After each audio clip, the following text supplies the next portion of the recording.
All right, so first I'm going to go through some changes to some avatar improvements.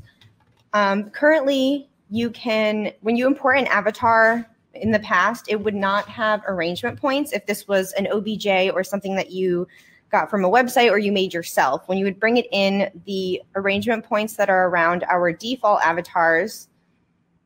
So I'm going to show one of our default avatars. These blue dots you see were not automatically on the arrangement points. So now if you have kind of a standard figure, when you import it as an OBJ, you will have the option to automatically arrange arrangement points. So I'm going to, this is just a plain OBJ of a person. I'm going to, one thing is a lot of people import their avatars here through the library window. When you add your avatar to the workspace through this method, you actually will not get the option to add the arrangement points. In order to automatically add arrangement points, you must go through File, Import, OBJ or FBX, whatever you're looking for at the moment, and then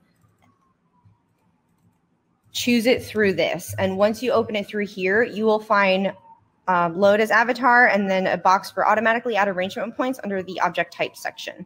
So if you just check this, have it checked on, when I hit OK, now if I hit Shift F to turn my arrangement points on, or I go through the shortcut, then I can see them here.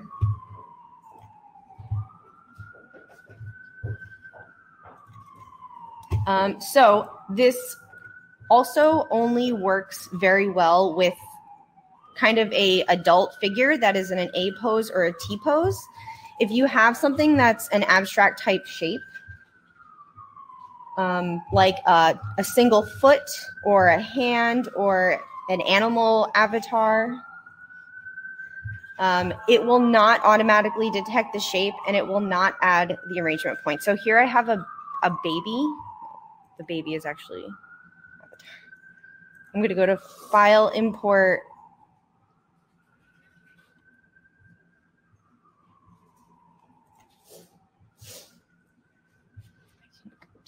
My avatars.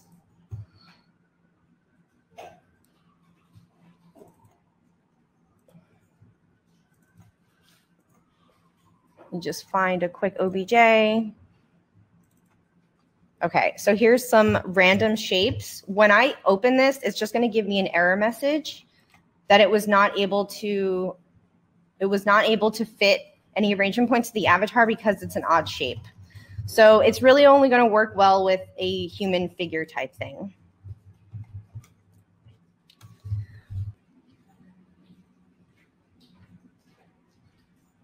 I have my simulation on, and I'm moving my pattern, and you can see the adjustments formulate immediately.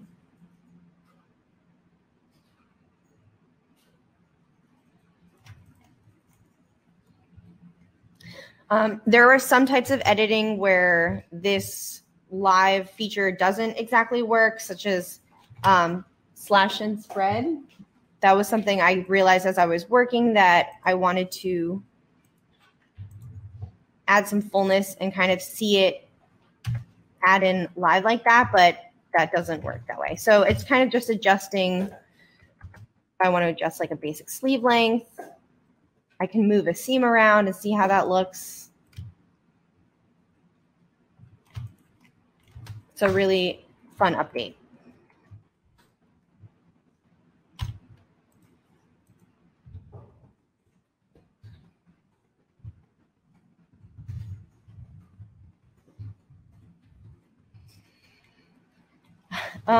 And the next, one of our other features that has been asked for quite a long time is sewing tension.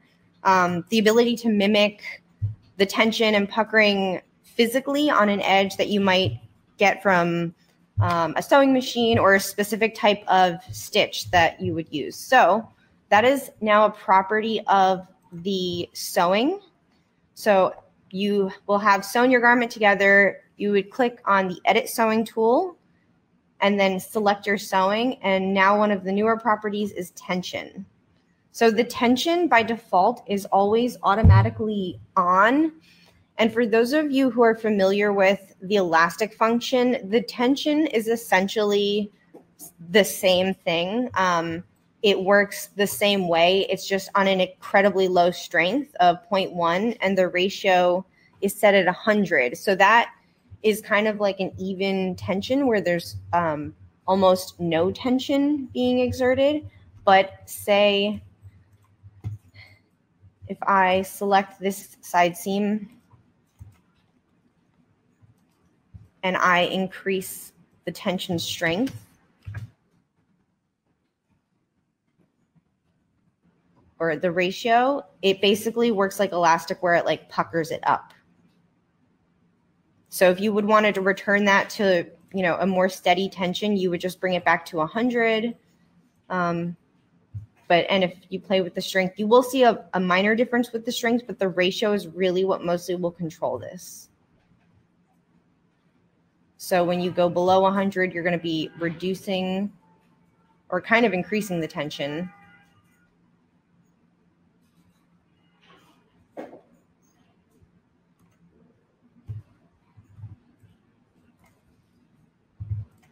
And if you do not want the tension there, you just simply select the seam and uncheck tension, and everything will relax.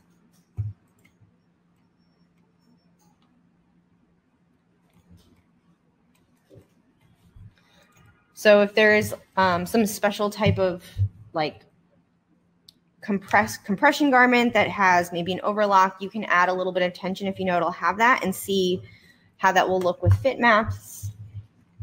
Or how that will affect the fit in general.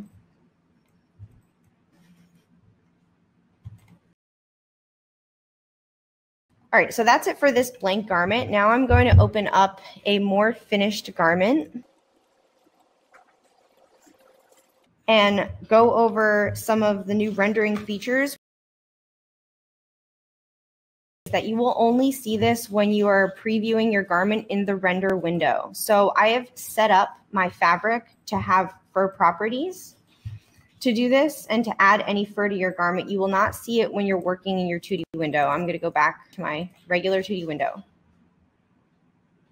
So here in the 3D preview window, it looks very flat. And just you kind of apply the property the same way you do fabric. You create your fabric, and then here under type, where it'll by default say fabric matte, you're going to switch to fur. And it does say in parentheses render only, so you're aware that you will only see this in the render window. So we feel that the best way to go about setting this up is to really just work with the render window open when you're changing your fur properties. You'll be able to click on the preview button as you change things and see what the update looks like. And I'll go through explaining some of the fur parameters, but just so you guys know, in the CLO manual, and then also there's a document section here in the webinar, there's a full PDF of all of the explanations of these fancy words here, and then how the numbers increased or decreased will affect how they look. So it's not something you can just kind of memorize or explain quickly, but following this document will really help you out. So I'm going to hide my avatar. And when you make updates, every time you make a change, you'll have to hit stop here. So I'm going to hit stop. And if I want to go in and change, the melanin is basically how saturated the fur will look. The lower the number, the less melanin, the almost clearer the fur looks. The higher the melanin, the more saturated it looks. And the color that you've chosen also becomes very deep. So here I'm at 0.002, but if I increase this to like just a full 9 or 0.9, I'm going to hit my preview button again, and you're going to see how much darker the color of the fur is.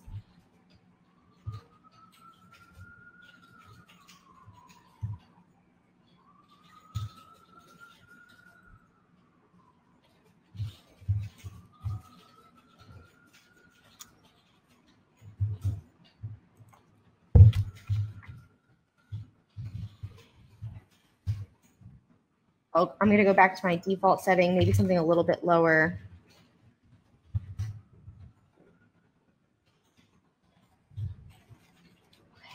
The glossiness will basically increase how shiny this looks.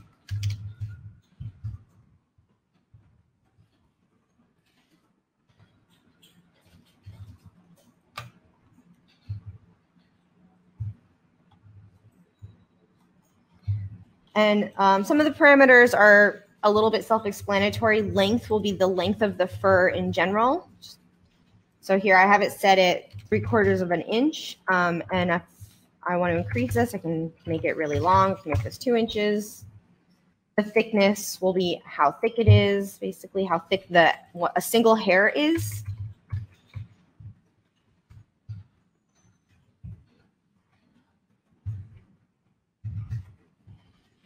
The density will be how close the hair follicles are together. The higher the density, there'll be a lot more fur in one specific square inch area. If you have a lower density, there'll be less fur in that little area.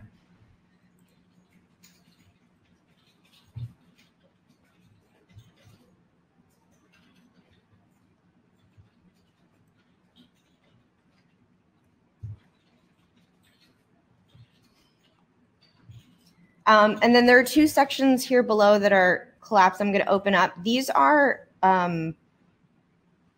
if you want to use them, variants will create basically fur that looks very irregular or more organic. So here, if I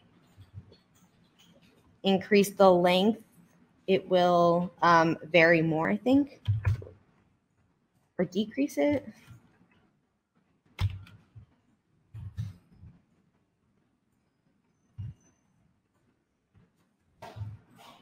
And then curl, this will not be on, but if you increase these numbers, then basically you'll get curly hair. So this will be good for mimicking some types of sheep's fur or Sherpa.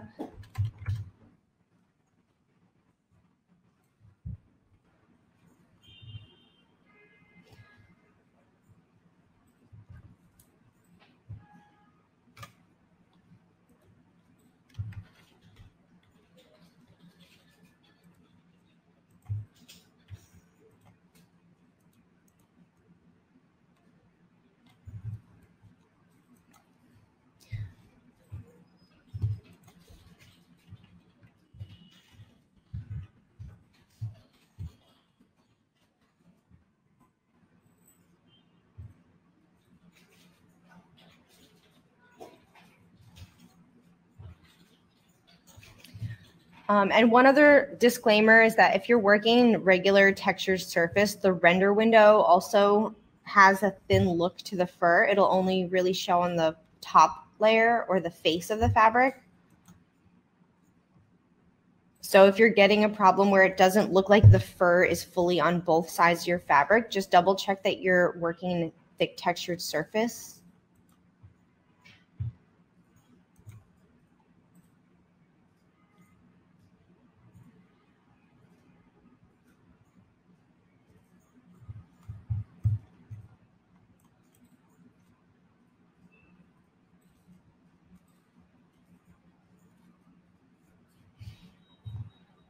So the render preview takes a little bit of time to kind of fully adjust, but you can definitely see what the fur would end up looking like and get a really great visual of this new feature.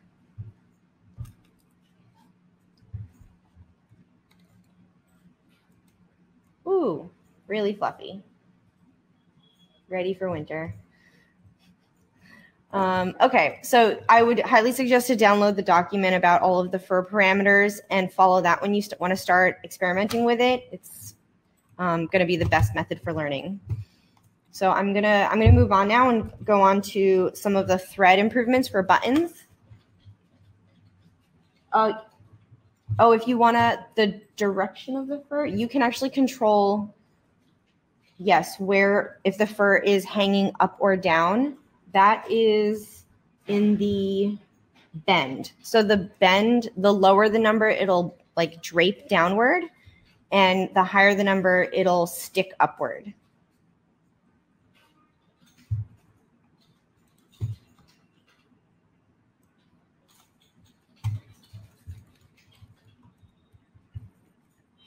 Okay, so let's go on to the button improvements. Last release, we added the ability to have thread, the actual visual of the thread in your buttonholes to keep your buttons attached to your garment, which we need. And now you can change parameters of that thread. Last release, the thread was whatever you made the button, but now there's a new thread tab. So you would just click on the button in your object browser, and then here in the materials section, you can see thread. Click on that. By default, it will always use the same material as front. And you can check that off. The color of my thread. And then we have all the same settings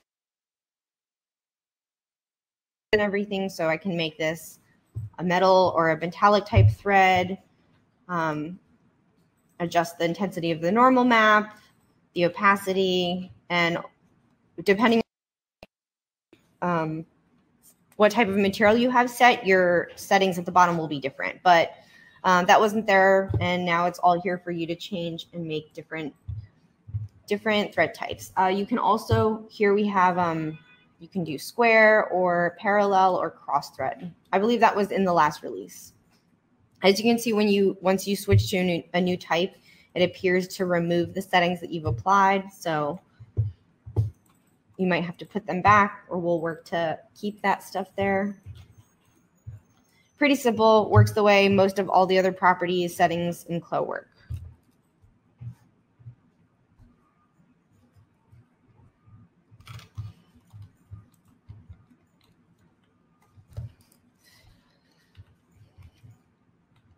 Okay, so I'm going to move on from this file and move on to some trim improvements.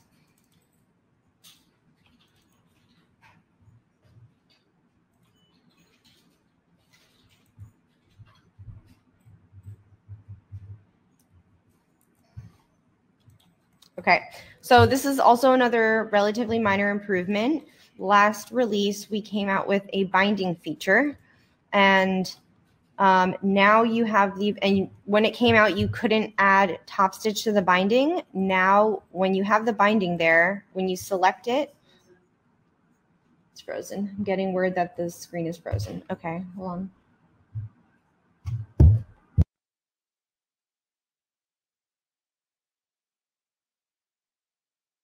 All right, back in action. Where it is, it's working. Okay. So you will have your binding there. With the edit binding tool, you can just select that binding, and now you'll have basically top stitch properties added. Segment A, I'm going to turn these both on. Basically, segment A is one edge and segment B is another edge. When you click these on, I'm going to turn. Okay, so you can figure out whichever one is which when you're working. I'm going to just leave them both on. And once you turn them on, the preset will pop up underneath, and then you will be able to choose from a top stitches that you have already created in your library. So in order to add this top stitch, like, all right, I need a top stitch that is slightly away from the edge. I have to create this in my top stitch library and adjust the parameters here.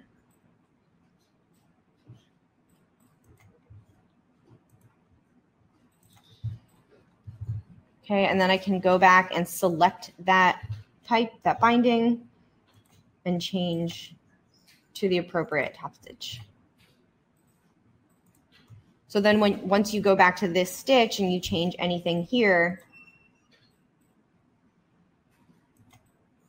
you'll see that automatically move.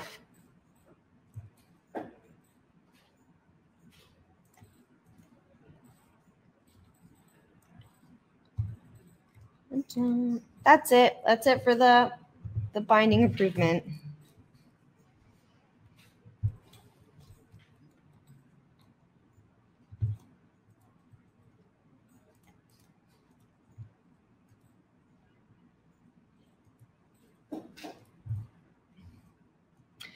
Okay, and then one of the other trim improvements we have is the ability to add weight to a trim. So here I have a trim that I've glued onto my garment. And just to kind of remind you guys what that is, I have a trims and hardware folder. This is where I pulled these zipper parts from. So trims and hardware, if you go into zippers, this is exactly where this came from. They're glued onto the garment. And now when you click on your hardware and select it, you will see weight. Okay, I'm going to make this really heavy, just so it's pretty dramatic and obvious. It's going to be in grams, and then you can change the weight of it. And as soon as you hit simulation, you will see. So that's a little bit too heavy. You'll basically see it either rip off the garment, or if it's too heavy, or be okay. So this is helpful if you're working, with trims, and you might be using really delicate fabrics, and you want to double check the weight of anything from metal to rhinestones to buttons that you have. Anything that you use as a trim here, you will now be able to add weight to. So again, just like most of the other properties, you click on the object and then look in the property editor, and then you'll see weight here.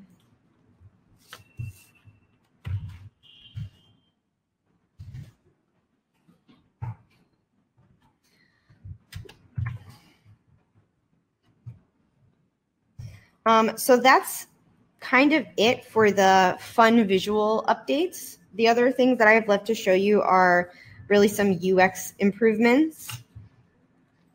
Now we have the ability to plot your patterns directly from CLO, which is really great. Previously, you had to export your DXF and bring it into another program, whether it be Illustrator or a 2D CAD system, and print it from there.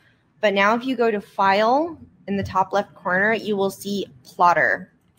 When you click on Plotter, CLO is going to move you into print layout mode. So it's going to warn you right now, mode will switch to print layout mode because you have to arrange your pattern pieces on a marker.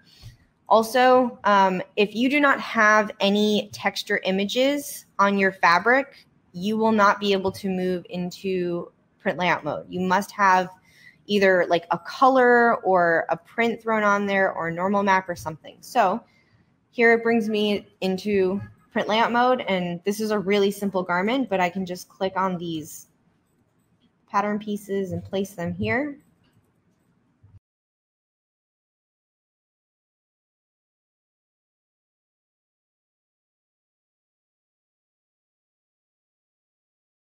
So once you set up your patterns here in your print layout mode, that's just going to be left as is, and then you're actually going to go to File, Plotter again. Then you will get a new window, and you can click Cut on Outline, and all of these options are there for you to check if you would like them printed with your pattern. And then you would click Save, and you can either save a PLT file, or if you hit plot directly, it will be sent directly to a plotter if you do have it hooked up to your computer. So that's kind of the basics of the new plot function.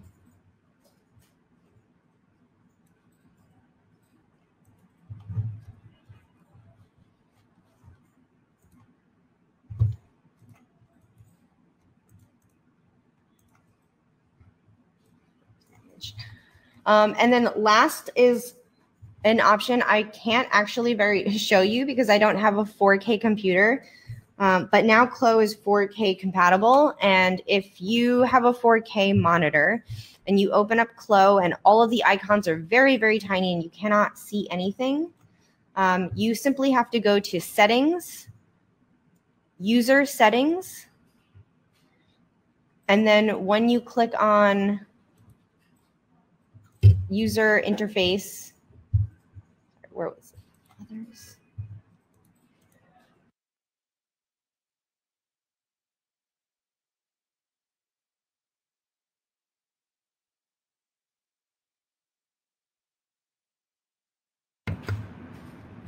So you go into User Interface, and here you will see Resolution, and it says Optimize for a high resolution display. You simply click this on, and it'll basically adjust if you have a 4K monitor, and then you just hit OK, and you're going to have to restart the program, and then everything will be normal sized.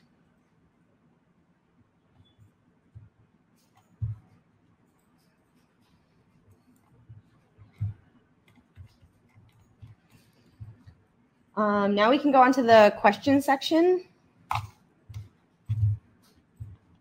I'm going to open up questions that have been asked.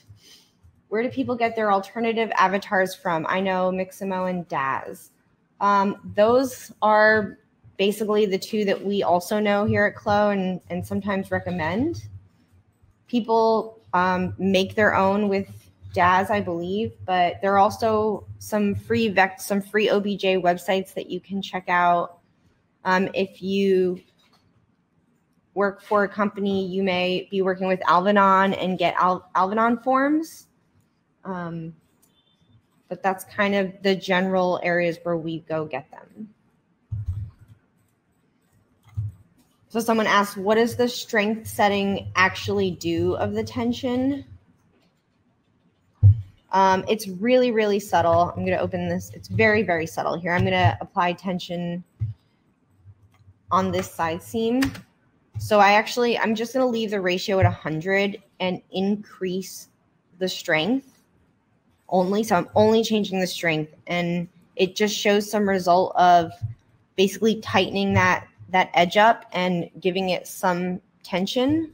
But ratio will control it a lot quicker. Somebody asked, what would tension scale be if it were converted to machine tension settings? This is definitely an age-old question of the tension property in a 3D setting in general, because with sewing machines, we all know that a lot of the elements that create the sewing tension are a result of the mechanics of the sewing machine, the thread type you might be using, if anything was misthreaded, or just their tension knobs on the machines in general, if they're too tight. So it's always a bunch of things that come together.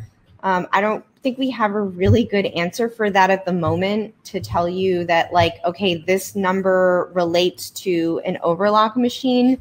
You may really have to just play with the visual, or have a little swatch of what you're trying to achieve and just hit that. But there's really no immediate conversion that you can pull information from a sewing machine and convert it to the numbers that we're using here. It's mimicking the elastic properties right now. We'll definitely work on trying to find a better way to communicate the machine tension settings back into the 3D world. So now we have some questions about fur. What fabric properties did you choose before you selected fur, or does it do with any fabric? This is a good question. I will open back up my fur file. So it will drape, however, to match whatever fabric you have chosen. I had it set as the stiffest fabric I could have possibly used because I wanted my collar to stand very upright. If I had been using a jersey set as my collar and the collar was falling or caving into the neck, the fur would look the same. It wouldn't stand upright. I honestly, I'll tell you, because I kind of know, I just opened up my details and I knew I wanted this collar to be really stiff, and I just increased all of my details up to a higher number. But if I switch this to something really slinky like the silk chiffon, well,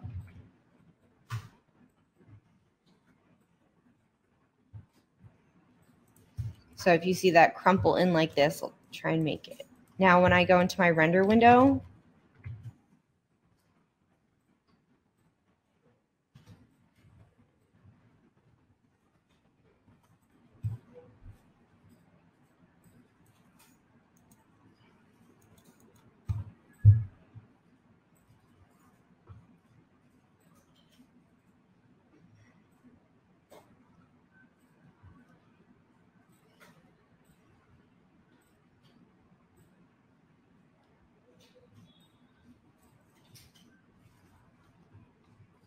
So as you can see, it's just the fur is going to follow the shape of the collar as whatever fabric you have it set as.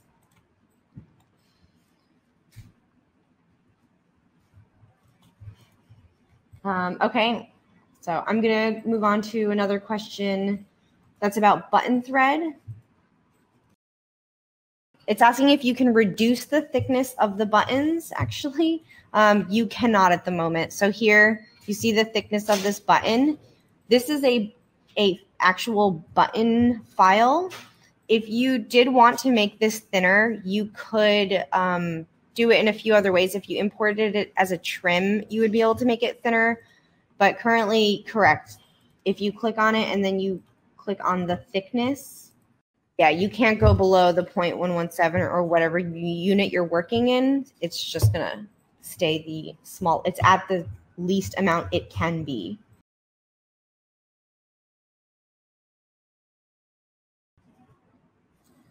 Somebody asked about what setting should I save my rhino trims to use in CLO and how to import.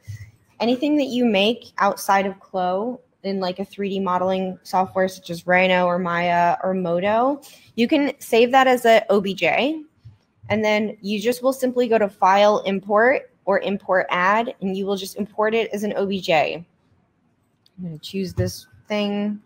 No, I'm going to go. So this is an OBJ that's a rhinestone. When I bring it in, I'm going to have the option to load it as a trim. Okay, you just click Load as Trim, then you click OK. Now this little OBJ that I have, it's rather big. It has a glue dot. Click on the glue dot. It's now a trim. So you just import it. You export it as an OBJ. You import it as an OBJ, and then you select Trim in the import settings. Somebody just briefly asked about specs. On the CLO website, if you go to the pricing link and scroll to the bottom of that page, all of the recommended specs are listed there.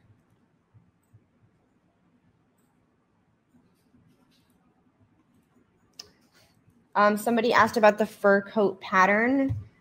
I did make this pattern when I did start with the t-shirt and did a lot of manipulation to turn into a raglan and make it a coat.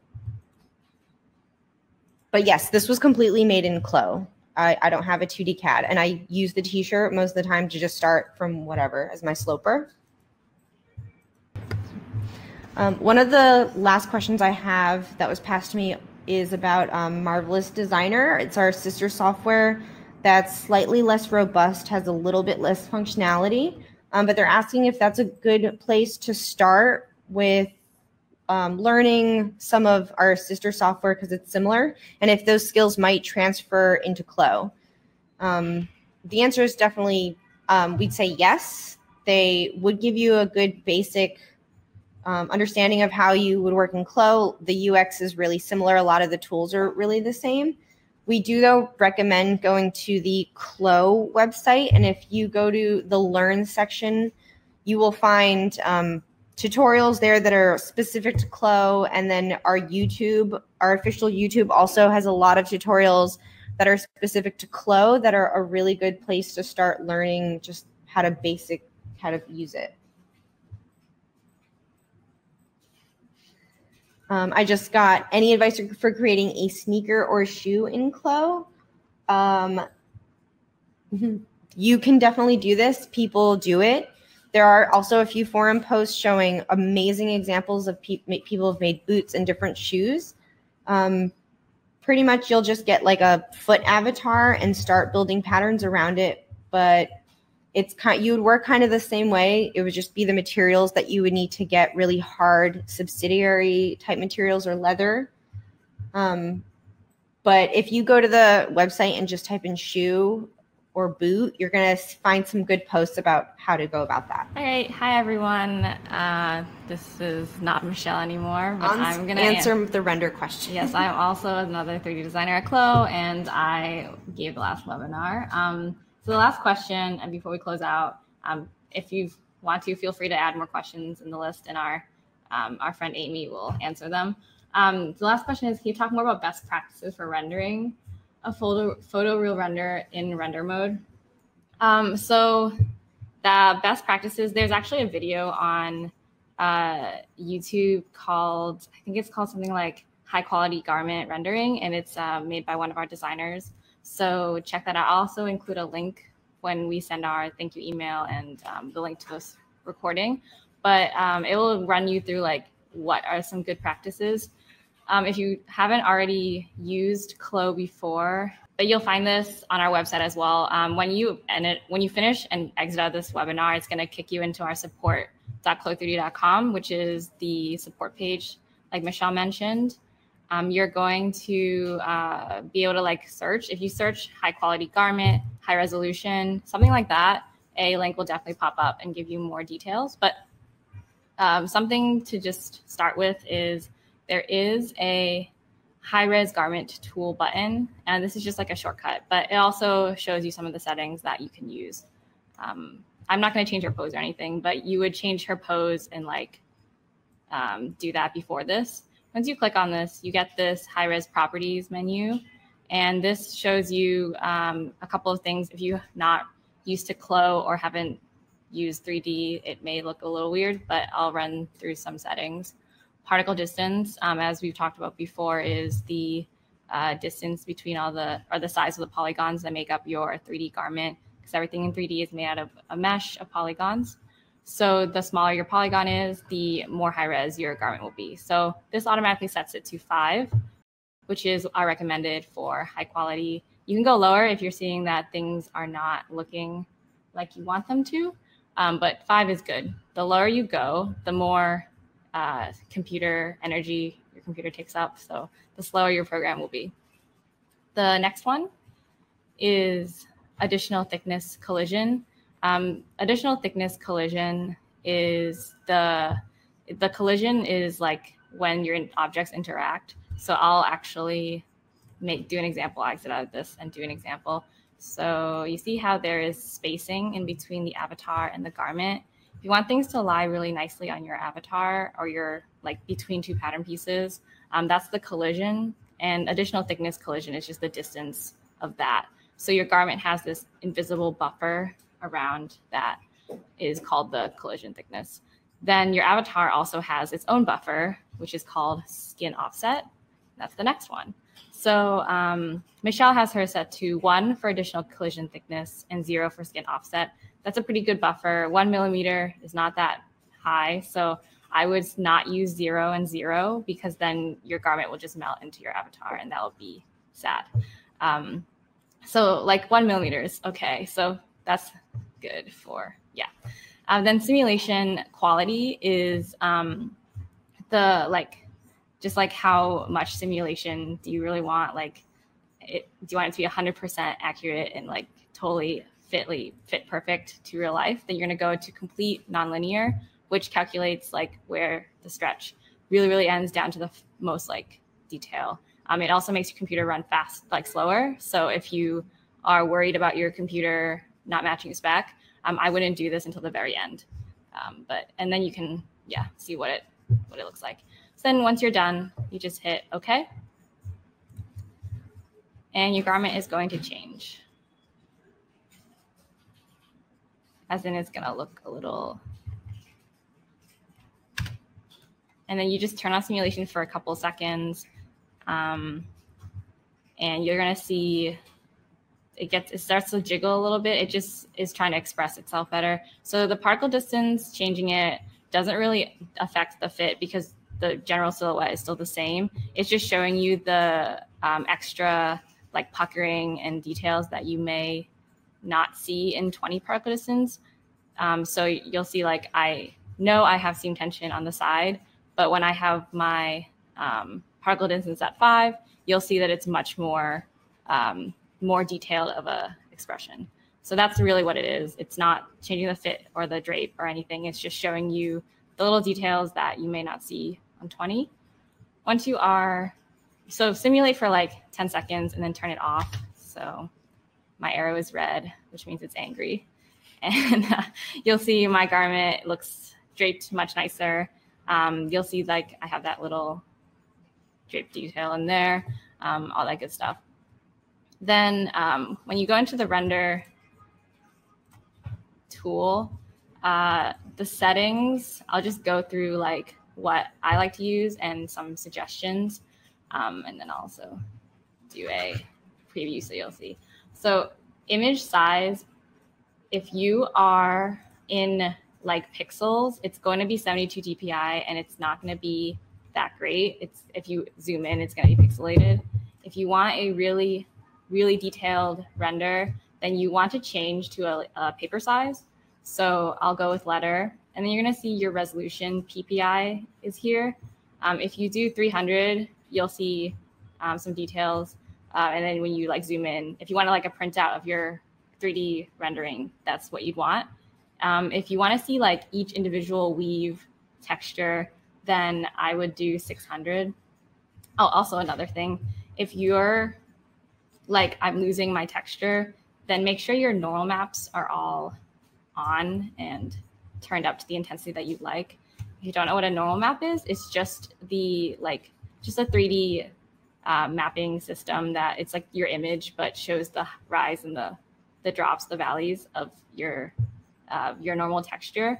So you can CLO will automatically generate one for you. So if you turn up the intensity, it will show you your normal. So you see how I have this like weave texture.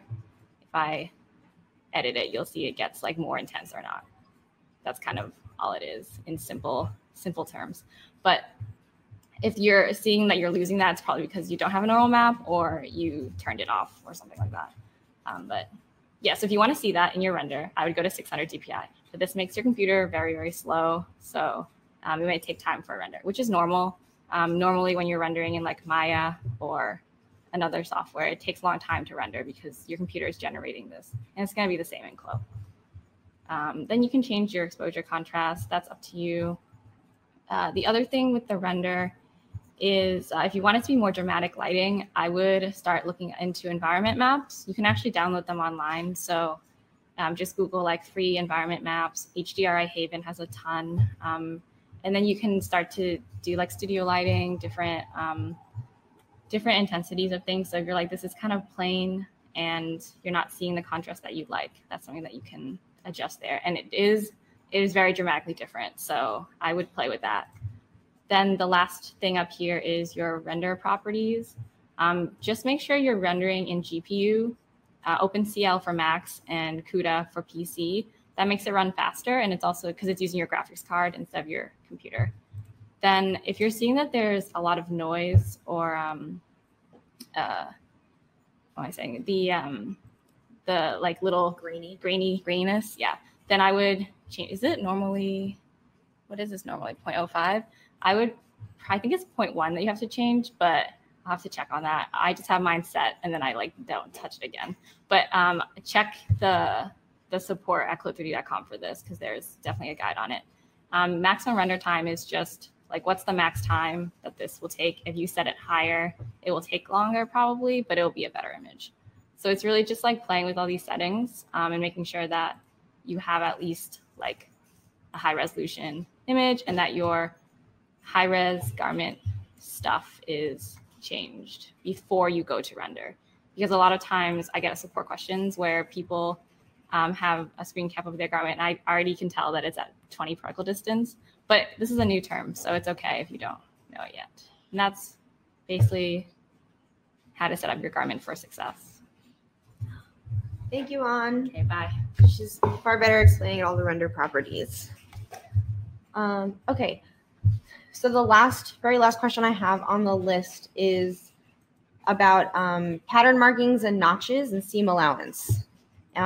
Yes, basically you can add seam allowance, you can add notches, you can add annotations, and you can add pattern markings. These were added over the last couple releases. So first, I'll just quickly show our seam allowance tool is located here in our 2D toolbar.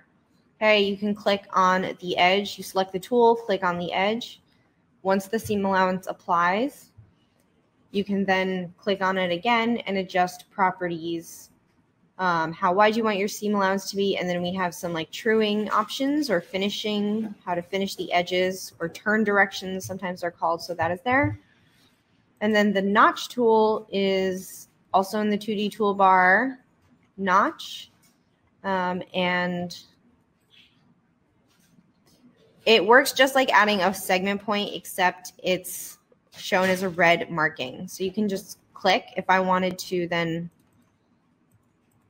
if I wanted to place it in a really specific location, you can just hover and right click. And just like the regular split tool, you'll be able to place that. Okay, so I want, you know, notch 7 inches down. I don't know where this one is. I'm going to delete it.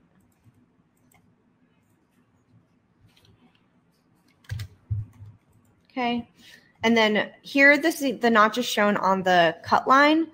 I'm sorry, on the sew line. But when you export this as a DXF, you will have the option to change the notch to be onto the cut line.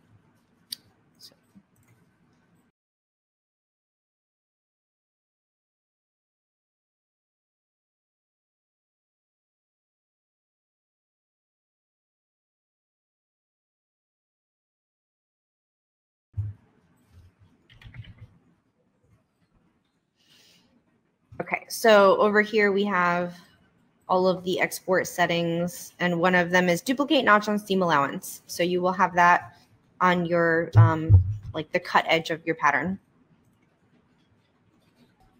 So I think that concludes our 4.2 webinar for the group of features that we have here updated. Again, if you have questions, we very much recommend going to our website. There's a lot of information. The manual has little videos on how these new features work, written explanations. The forum posts are going to try and highlight a lot of how these work. And we would love to start communicating with you there. So I'm going to sign off now. Thank you, everybody, for attending. Please come back for our next major release early next year. That will be a little bit more robust to go through.